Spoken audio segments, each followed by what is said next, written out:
Okay, hi everyone, this is me. Okay, let me start the stopwatch because I don't want to go over 5 minutes. So this is what I want to say. This is something that has been on my mind for a little while now. I was going to make a Facebook status, but then I remembered that I used to have a vlog and I used to have at least one regular viewer, so big up to the regular viewer, you know who you are. So yeah, it's kind of too long for a status, so I decided to make a video. So here it is, and the topic of the video is we are all connected. I think that will probably be the topic, so you probably have an idea of what it is going into it, but to elaborate on the thought, this is it basically. This was inspired by some events that happened over the summer, and you know, it kind of just got me thinking about how we think about other people. Alright, so the other people that I'm speaking about specifically now, these are people like criminals, rapists, murderers, thieves, liars, rapists rape, yeah, like the worst, you know, the bad people in quotes unquote. And you know, it's whenever we have to interact with persons like this, normally they are doing bad things to us, right? They're not going to be like, well, obviously they'll be robbing us or murdering us or raping us or whatever. Now when we think about people like this, or when we talk about them, there's a lot of distance that we put. So for example, you always hear people say, yo, you hear say, them rape a girl or them kill a girl, them, you know, whoever this mysterious them, whoever these people are.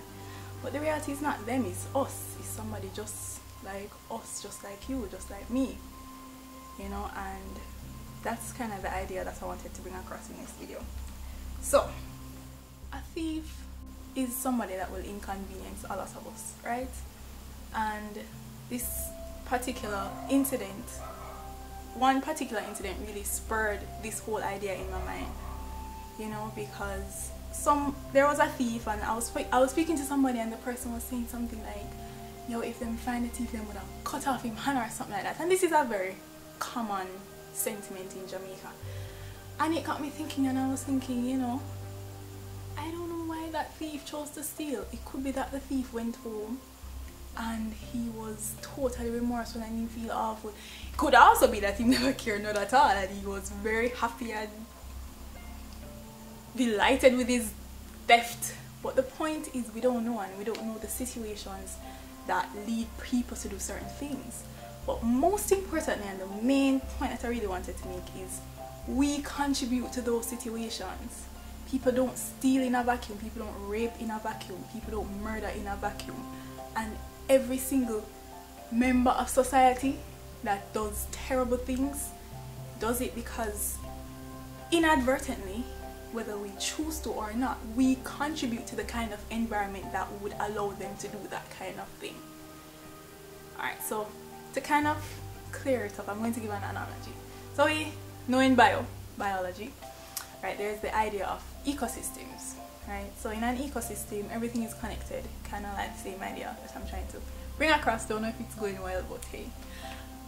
So we have, let's say we have a plain, a big grassy plain, and you have ants in the field, lizards, birds, ants, lizards, birds, fine, right? And grass. So obviously, what do ants? Ants are herbivores. Ants eat, no, ants are carnivores. Alright, the lizards are the herbivores. No. Alright, we need some herbivores. Caterpillars. So caterpillars eat the grass, right? And then the lizards feed on the caterpillars. So let's just say that there's a cat. Over in the corner, the cat normally has her children in the field. But let's say one day she breed, and instead of breeding like 2 cats or 3 kittens, she breed like 6. Now you may say, okay, the cat is over there breeding her 6 kittens, no big deal, right? But the reality is it's going to affect the whole entire ecosystem, right? Her 6 kittens, now she has a bigger litter to feed. They're going to probably eat off more of the caterpillars. If the caterpillars get eaten off, the grass is going to overgrow. If the grass overgrow, the ants may die off, the birds will become affected, the water, everything. Every single thing will become affected just because of that one little cat that had a few more kittens, right? And this is not an extreme example. This is something that happens all the time in every ecosystem, right? And it's the same thing in our society, right? You may think that, wow, 5 minutes gone already. You may think that you live in your life, you don't affect anybody or anything, but that's not true. The way you live your life, the day-to-day decisions that we all make. When you choose to go Burger King, yeah, say, oh, Burger King is important to me, so Burger King will spend more money on their advertising instead of spending money on charity or whatever. And I'm not saying that we mustn't go to Burger King or that we must give all our money to charity. That's not what I'm saying at all. I'm saying that we need to be aware of the fact that everything we do influences the whole entire society. Every decision that we make, every way we choose to talk to somebody, everything affects the society at large. So in a way, when someone commits a crime, it's not them, it's us. We are all responsible. We are the ones creating this environment for criminals, and that may make you feel away. It made me feel away, but it raises awareness in me to make me think and make me kind of be more aware of the things that I'm doing and the things that I'm saying, because I know that it's affecting a young boy, it's affecting a young girl, everything is affecting the society. Right, so I'm just going to close with one final thought. Same kind of thing. You know, we all have to deal with homeless people. Homelessness is a big thing in Jamaica. There are lots of homeless people, unfortunately, in Jamaica, and sometimes it happens to me too.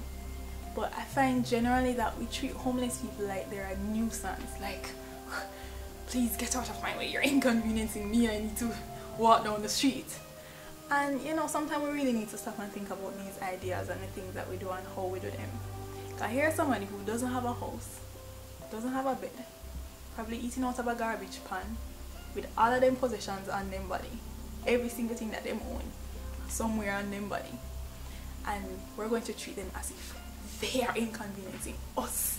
Like, oh, I need to go about my business, so please go away, you know. And the reality is, as I said before, we are contributing to the kind of society where homeless people even exist.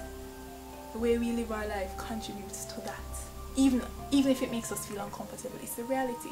Everybody couldn't be rich. Everybody couldn't live like how I live now with a Canon and light and all them things there. It's not possible. Everybody couldn't drive a car, or nobody would get to work, you know. So the fact that we live our lives a certain way means that other people have to live their lives a certain way, and as uncomfortable as that makes us feel, we have to be aware of those things. So when you come upon even a robber or a thief or a homeless person or somebody who does something terrible to you, don't choose to think of the person as them. And even in the justice system and the way we treat, well, that's another topic for another time, but even the way we treat crime, you know, we treat it as if the person just get up one day and just choose to murder somebody, like say, I know all the way I contribute to this thing. But anyway, yeah, don't think about the person that way, you know. I know it's difficult for someone who's trying to harm you, right? Like, I remember, last analogy, I remember a few years ago, I can say this, if I can, then I'll cut it out. Mommy, my mother, got robbed in the middle of halfway tree. Somebody come up to her with a knife. Looked like there was some kind of contact in the bank, and the person just came up to her and took all the money that she had withdrawn, right, and cut her and everything. Hospital, all those drama. Right now, in thinking about that gentleman, well, yeah, that gentleman who did that, you know, there are lots of ways that I could choose to think about that person. You know, the most common way is to think, oh, yo, if I see a man, they may go to this swim and blah blah blah blah. That's how I was thinking at the time. But no, I would choose to think about it in a more, or in a different way. Not saying that what he did was right or that he doesn't deserve to be punished. No, I'm not saying any of that. I'm not saying that you should even be sympathetic. I'm just saying, be aware that we're all connected. everything we do, everything we say, everything we do contributes to a person living in crime, to a person living in poverty, and to a person living in riches. So that's my 2 cents. Let's see how long. Rockstone, 10 minutes cut. Cut. Bye.